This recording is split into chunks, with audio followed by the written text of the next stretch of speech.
एक बार की बात है, निचले हिमालय की पहाड़ियों में बसे एक छोटे से शांत गांव में आदित्य नाम का एक जवान लड़का रहता था। आदित्य अपने गुस्सैल स्वभाव और अशांत मन के लिए पूरे गांव में प्रसिद्ध था। उसका मन हर समय विचारों से भरा रहता और विचारों की इस तूफान ने उसके मन को पूरी तरह से अशांत कर रखा था। शांति तो जैसे उसके जीवन से गायब हो गई थी। वह हर समय अपने विचारों में खोया रहता और एक तनावपूर्ण जीवन जी रहा था। अपने अशांत मन और गुस्सैल स्वभाव की वजह से उसके घर वालों और गांव के लोगों से भी अच्छे संबंध नहीं थे, जिस वजह से खुद को और भी ज्यादा अकेलापन व अपमानित महसूस करता था। एक दिन की बात है, आदित्य अपने गांव के बाहर की गलियों में टहल रहा था। तभी उसका सामना एक बौद्ध भिक्षु से हुआ, जो कि एक पेड़ के नीचे ध्यान की अवस्था में बैठे हुए थे। बौद्ध भिक्षु के चेहरे से एक निर्मल शांति की आपा छलक रही थी। इस असीम शांति ने आदित्य को बौद्ध भिक्षु की ओर आकर्षित किया। जब आदित्य बौद्ध भिक्षु के निकट पहुंचा तो उसने उनके चारों तरफ एक सकारात्मक ऊर्जा का अनुभव किया। आदित्य को यह महसूस हुआ कि अद्भुत शांति और असीम सकारात्मक ऊर्जा का स्रोत कहीं न कहीं बौद्ध भिक्षु के भीतर है। इसलिए वह वहीं बैठकर उनके आंखों को खुलने का इंतजार करने लगा। थोड़ी देर बाद जब बौद्ध भिक्षु ने अपनी आंखें खोली तो उन्होंने अपने सामने एक जवान लड़के को बैठा पाया, जो कि काफी तनावग्रस्त और नकारात्मक भावनाओं से भरा हुआ लग रहा था। आदित्य ने बौद्ध भिक्षु की ओर लालसा भरी नजरों से देखा और बड़ी शांतिपूर्वक कहा, मुनिवर, मेरा मन बहुत अशांत रहता है। मेरे मन के विचार मुझे खाए जा रहे हैं। मैं एक क्षण के लिए भी शांति का अनुभव नहीं कर पा रहा हूँ। क्या आप मुझे सिखा सकते हैं कि मैं अपने इस अशांत मन को शांत कैसे कर सकता हूँ? बौद्ध भिक्षु ने आदित्य के दर्द को समझते हुए उसकी ओर दया भरी नजरों से देखा और कहा, मेरे प्यारे बच्चे, मैं तुम्हें एक कहानी सुनाना चाहता हूँ। इस कहानी में मानसिक शांति और खुशहाली के रहस्य छुपे हुए हैं। क्या तुम इस कहानी को सुनना चाहोगे? आदित्य ने हाँ में अपना सिर हिला दिया और पूरी एकाग्रता के साथ कहानी को सुनने को तैयार हो गया। उसके अंदर की उत्सुकता अब अपने चरम पर थी। बौद्ध भिक्षु ने कहानी सुनानी शुरू की। बहुत समय पहले की बात है। एक नगर में धनंजय नाम का एक आदमी रहता था। धनंजय बहुत ही महत्वाकांक्षी व्यक्ति था। उसे हर काम में लोगों से तारीफ चाहिए होती थी। अगर उसे किसी काम में असफलता या लोगों से बुराई सुनने को मिलती तो वे गहरी चिंता और तनाव में चला जाता था। उसका मानना था कि सफलता और भौतिक संपत्ति ही उसे मनचाहा सुख देगी, लेकिन वे जितना ही सफलता और तारीफ के पीछे भागता, वह उतना ही ज्यादा तनाव में डूबता जा रहा था। लेकिन एक दिन अचानक ही धनंजय का सामना उस समय के बहुत ही प्रसिद्ध बौद्ध भिक्षु से हुआ, जिनका नाम गुरु राघवेंद्र था। गुरु राघवेंद्र अपने हजारों शिष्यों को ध्यान साधना की शिक्षा दिया करते थे और वह खुद भी एक बहुत ही बड़े ध्यानी और आत्मज्ञानी व्यक्ति थे। गुरु राघवेंद्र की अद्भुत एकाग्रता और स्थिर शांत चित्त से प्रभावित होकर धनंजय ने उनसे अपने भटकती मन को शांत करने का तरीका जानना चाहा। धनंजय ने कहा, गुरुवर, मैं हमेशा सफलता के पीछे भागता रहता हूँ और लगातार और भी अधिक पाने के लिए प्रयास करता रहता हूँ, फिर भी मुझे कोई अस्थायी संतोष या आत्मसंतुष्टि नहीं मिलती। इस निरंतर बेचैनी के बीच मुझे शांति कैसे मिल सकती है? गुरु राघवेंद्र ने धनंजय की ओर करुणा भरे नजरों से देखा और उत्तर दिया, तुम्हारा मन एक अशांत नदी की तरह है, जो हमेशा बहता और दौड़ता रहता है, कभी भी स्थिर नहीं रहता। अपने अशांत मन को शांत करने के लिए तुम्हें अपने विचारों को बिना किसी रुकावट के जाने देने की कला सीखनी पड़ेगी। धनंजय हैरान था। उसने कहा, लेकिन मैं अपने विचारों को कैसे जाने दे सकता हूँ? आखिर मैं भी तो अपनी इच्छा और महत्वाकांक्षा से जुड़ा हुआ हूँ। यह सुन गुरु राघवेंद्र मुस्कुराए और बोले, कल्पना करो कि तुम्हारे हाथ में पानी से भरा एक गिलास है। अब तुम जितने भी देर तक इसे पकड़े रहोगे, यह उतना ही भारी होता चला जाएगा, और अगर तुम काफी लंबे समय तक इसे पकड़ के रखते हो तो तुम्हारे हाथ में दर्द होना शुरू हो जाएगा। लेकिन अगर तुम अपनी पकड़ ढीली कर देते हो और उसे जाने देते हो तो बोझ कम होता जाएगा। आदित्य ने कहानी और उसके संदेश को ध्यान से सुना। वह समझ गया कि अपने विचारों और इच्छाओं से चिपके रहना ही उसके बोझ को बढ़ाता है और उसके अंदर अशांति पैदा करता है। अब आदित्य को कहानी का अंत सुनने का बेसब्री से इंतजार था।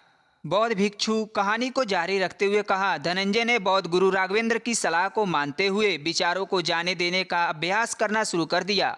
वह अपने विचारों और भावनाओं को बिना किसी पूर्व निर्णय की बस आते और जाते हुए देखता। अब उसने विचारों को पकड़ना छोड़ दिया था। उसके अंदर के विचार उठते और स्वतः ही समाप्त हो जाते थे। धीरे धीरे उसे महसूस होने लगा कि उसकी इच्छाएं और उसके लगाव ही उसके सभी दुखों का कारण है। जैसे जैसे शक्ति गहन साधना में उतरता गया, उसने पाया कि वर्तमान में रहना ही आंतरिक शांति का एकमात्र स्रोत है। वह स्वयं को वर्तमान में स्थिर करके अपने मन के निरंतर बकबक से छुटकारा पाना चाहता था। धीरे धीरे धनंजय का मन एक शांत सरोवर की तरह होता गया, जो अपने चारों ओर की सुंदर दुनिया को अपने भीतर चित्रित कर लेता है। उसने जीवन की सादगी में संतोष पाकर अति महत्वाकांक्षा और भौतिक संपत्ति के प्रति अपने लगाव को छोड़ दिया। जैसे जैसे लोगों के बीच आदित्य के अंदर हुए इस अद्भुत बदलाव की खबर फैली, दूर दूर से लोग उससे मार्गदर्शन लेने आने लगे। वह लोगों को विचारों को मुक्त करने की कला सिखाकर और स्वयं के भीतर शांति पाने का मार्गदर्शन देकर लोगों के बीच शांति और ज्ञान का प्रकाश स्तंभ बन गया। धनंजय और गुरु राघवेंद्र की कहानी खत्म करने के बाद बौद्ध भिक्षु थोड़ी देर के लिए मौन हो गए, ताकि आदित्य के अंदर इस कहानी का अर्थ गहराई से बैठ सके। आदित्य ने बौद्ध भिक्षु की ओर देखा। अब उसकी आंखों में एक नई समझ दिखाई पड़ रही थी। आदित्य ने धीमी आवाज में फिर एक प्रश्न किया, मुनिवर, मुझे इस कहानी में ज्ञान दिखाई पड़ रहा है, लेकिन मैं इस कहानी की शिक्षा को अपने जीवन में कैसे लागू कर सकता हूँ? मैं अपने अशांत मन को कैसे शांत कर सकता हूँ? आदित्य के इस ईमानदारी भरे प्रश्न पर बौद्ध भिक्षु मुस्कुराए और फिर बोले, अशांत मन को शांत करने का अभ्यास आत्म जागरूकता से शुरू होता है। अपने अंदर उठने वाले विचारों को देखने के लिए हर दिन कुछ समय निकालो। वह भावनाएं जो तुम्हारे मन को उत्तेजित करती हैं, उन पर ध्यान दो। देखो कि वो कैसे आते हैं और आकाश में गरजने वाले बादलों की तरह कैसे चले जाते हैं। आदित्य ने अपनी आंखें बंद कर ली और बौद्ध भिक्षु के शिक्षा के बताए अनुसार अपने विचारों का अवलोकन करना शुरू कर दिया। जैसे ही उसने अपने अंदर उठने वाले विचारों पर ध्यान देना शुरू किया, उसे महसूस हुआ कि उसके भीतर चिंताओं, निर्णय और इच्छाओं की निरंतर धारा बह रही है। केवल इस एहसास ने ही उसे एक अद्भुत शांति का एहसास करवाया। उसे यह भी एहसास हुआ कि वे इन सभी विचारों और भावनाओं से अलग है। बौद्ध भिक्षु ने आगे कहा, जैसे धनंजय ने खुद को हर तरह के लगाव और आसक्ति से अलग कर दिया था, उसी तरह से तुम भी अपने मन को परेशान करने वाले विचारों और भावनाओं को खुद से मुक्त करने का अभ्यास विकसित कर सकते हो। जैसे ही विचार उठे, उन्हें बिना किसी पूर्व निर्णय के स्वीकार करो और फिर धीरे धीरे उन्हें जाने दो और वर्तमान क्षण पर अपना पूरा ध्यान केंद्रित करो। लेकिन मुनिवर, आदित्य ने बीच में रोकते हुए कहा, क्या होगा अगर विचार और भावनाएं इतनी मजबूती से बनी रहे कि उसे छोड़ने से इनकार कर दे? बौद्ध भिक्षु ने आदित्य की बात पर सहमति जताते हुए कहा, ऐसे कई मौके आएंगे जब तुम्हारे मन में विचारों का बवंडर चल रहा होगा, जब तुम्हारा मन तुम्हारी बिल्कुल भी नहीं सुनेगा। तो ऐसे समय में तुम्हें अपनी सांसों की ताकत पर विश्वास रखना होगा। बौद्ध भिक्षु ने एक बार फिर आदित्य को अपनी आंखें बंद करके अपने पेट के फूलने और पिचकने को महसूस करते हुए अपनी सांसों पर ध्यान केंद्रित करने के लिए कहा। बौद्ध भिक्षु ने समझाते हुए कहा, जब भी तुम्हारा मन उत्तेजित और अशांत हो तो तुम तुरंत अपनी सांसों पर लौट आओ। सांसों की नियमित गति तुरंत तुम्हें वर्तमान के क्षणों में वापस खींच लाएंगी और एक शांति का एहसास करवाएंगी। आदित्य ने कुछ देर तक बौद्ध भिक्षु के निर्देशानुसार अपनी आती जाती सांसों पर ध्यान केंद्रित करने का अभ्यास किया। इस छोटे से अभ्यास ने उसे अपने मन की शांति और स्थिरता का एक क्षणिक अनुभव करवाया। उसे समझ में आ गया कि ये सांसें तो हमेशा उसके साथ ही थी, जो वर्तमान क्षण की निरंतर याद दिलाती हैं, सांत्वना और शांति प्रदान करती हैं। आदित्य के इस प्रगति को देखकर बौद्ध भिक्षु मंद मंद मुस्कुराए और बोले, मेरे प्यारे आदित्य, अशांत मन को शांत करना एक ऐसा अभ्यास है जिसके लिए धैर्य और मजबूत इच्छा शक्ति की जरूरत होती है। जैसे निरंतर व्यायाम से मांसपेशियां मजबूत होती हैं, वैसे ही नियमित अभ्यास से मन भी शांत होता है। आदित्य ने स्वीकृति में अपना सर हिलाया और इस अनमोल मार्गदर्शन के लिए बौद्ध भिक्षु का धन्यवाद करते हुए उन्हें यह वचन दिया, मैं आज से ही अपने मन को शांत करने, आसक्तियों को छोड़ने और अपने भीतर शांति पाने की यात्रा पर निकल पड़ूंगा। बौद्ध भिक्षु ने आदित्य के कंधे पर हाथ रखा और कहा, मुझे तुम्हारे काबिलियत पर पूरा भरोसा है कि तुम बहुत ही जल्द अपने मन की शांति को खोज लाओगे।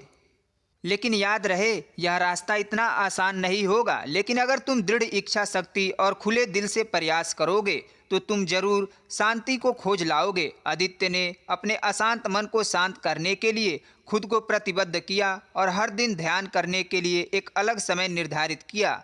उसने अपने मन में उठने वाले विचारों को बिना किसी रोक टोक के जाने दिया और अपनी सांसों के माध्यम से खुद को वर्तमान में रखने का प्रयास किया। धैर्यपूर्वक अभ्यास करते हुए समय के साथ आदित्य ने खुद के अंदर गहन परिवर्तन का अनुभव किया। जैसे जैसे साल बीते, आदित्य को गांव में शांति और ज्ञान के स्रोत के रूप में जाना जाने लगा। गांव के लोग अपने अशांत मन को शांत करने के लिए आदित्य के पास मार्गदर्शन लेने आते रहे। आदित्य ने जीवन की भाग दौड़ के बीच दूसरों की आंतरिक शांति पाने में मदद करते हुए बौद्ध भिक्षु की शिक्षाओं और आत्म जागरूकता की शक्ति को साझा किया। इसके साथ ही उसने लोगों को अपने विचारों को मुक्त करने और श्वास पर ध्यान केंद्रित करने की कला सिखाई। इस तरह वह गांव काफ़ी फला फूला। वहां के निवासियों ने एक स्थिर और शांत मन और अमूल्य उपहार की खोज की। बौद्ध भिक्षु की शिक्षाओं और आदित्य के द्वारा कराए जा रहे अभ्यास के माध्यम से विचारों को जाने देने और वर्तमान में रहने की कला दूर दूर तक फैल गई, जिसने कई लोगों के जीवन को बदल कर रख दिया। जैसे जैसे और समय बीता, अशांत मन को शांत करने की आदित्य की यात्रा का एक और जोरदार प्रभाव उसके गांव की सीमाओं के बाहर भी फैल रहा था। पड़ोस के गांव और शहरों के लोग आदित्य के इस जादुई बदलाव के बारे में सुनते तो उसे सलाह लेने उसके पास चले आते थे।